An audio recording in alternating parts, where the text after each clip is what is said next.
We own a method. We are not engaging in the systematically silly debates about whether entrepreneurs are born or made.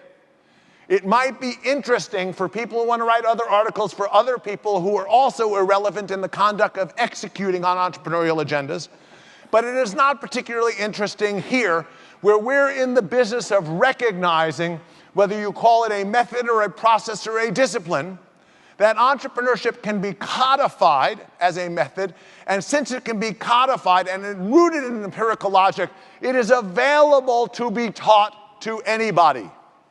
That is not to say that anybody we interact with is going to become a world-class entrepreneur, but it is to say exposing them to the methodologies of entrepreneurial thought and action will inevitably, with practice, will inevitably give them the opportunity to be substantially more effective in coming to grips with a world that has increasingly high levels of uncertainty.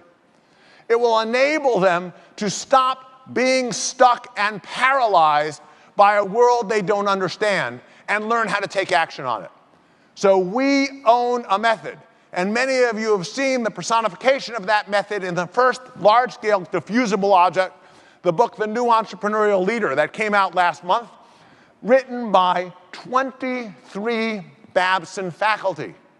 Of the 23 Babson faculty, only 2 of them would classify themselves as entrepreneurship professors in the traditional academic discipline. The coolest thing about a book that has the word entrepreneurship in the title, that is written and produced at Babson, is that 21 of the 23 teach accounting, finance, law, humanities, social sciences. 21 of the 23 are faculty that are pursuing their discipline work and their discipline knowledge with a passion for extraordinary pedagogy under the umbrella of entrepreneurial thought and action. The framework is being developed here. The framework is being extended here. The research continues to go on here. And the book that you saw coming out a month ago is the first of many publications you will see coming out of this community that will legitimately stake the claim for Babson as the home of this method. Now, with the method having been articulated, entrepreneurial thought and action, the second part of the strategy is to extend the context. We inherited a world that had an incredibly limited view of entrepreneurship, and oftentimes not a positive one. By and large, these were egotistical, risk-taking individuals who were associated with technology-based startups. They end up hiring a ghostwriter who retells their story in ways that make sure that the story of their success enables other people to read it and say, I can't possibly do that. I can't possibly be that. I can't possibly take those kinds of risks. And so we've developed a stream of literature in entrepreneurship which is exclusionary and, quite honestly, unproductive. And what we're saying here is, if we are going to make entrepreneurial thought and action inclusive and available to as many people as possible, we need to be explicit about extending the context. The world needs a new definition for entrepreneurship, and we're writing it here at Babson each and every day. Over the last year, we've articulated a set of frameworks called entrepreneurship of all kinds, and we've built a logic that extends entrepreneurial activity from startups to high-impact growth enterprises to family businesses to large enterprises to social innovation. We want to be very clear. Every activity that I am talking about can benefit from the application of entrepreneurial thought and action as a method. Every single one.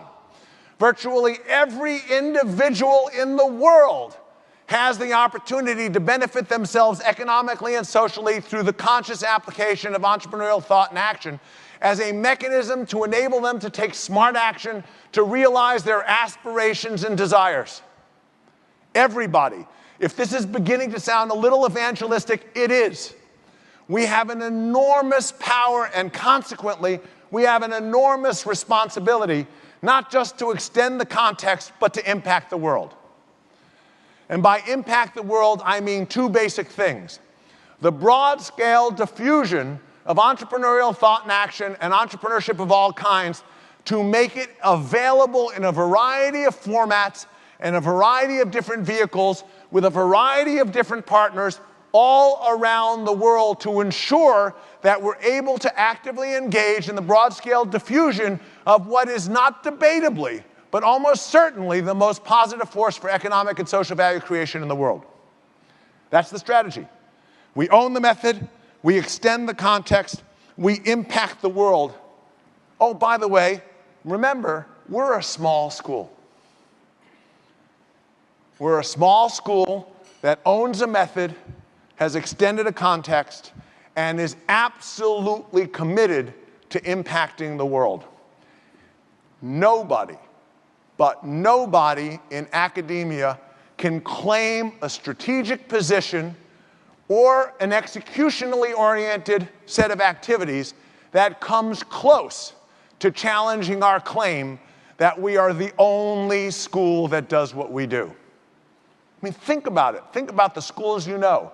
Think about the schools you've connected to. Think about the other schools that are in the entrepreneurship space. They all do interesting, and some do very good and very compellingly interesting things. But they don't own a method.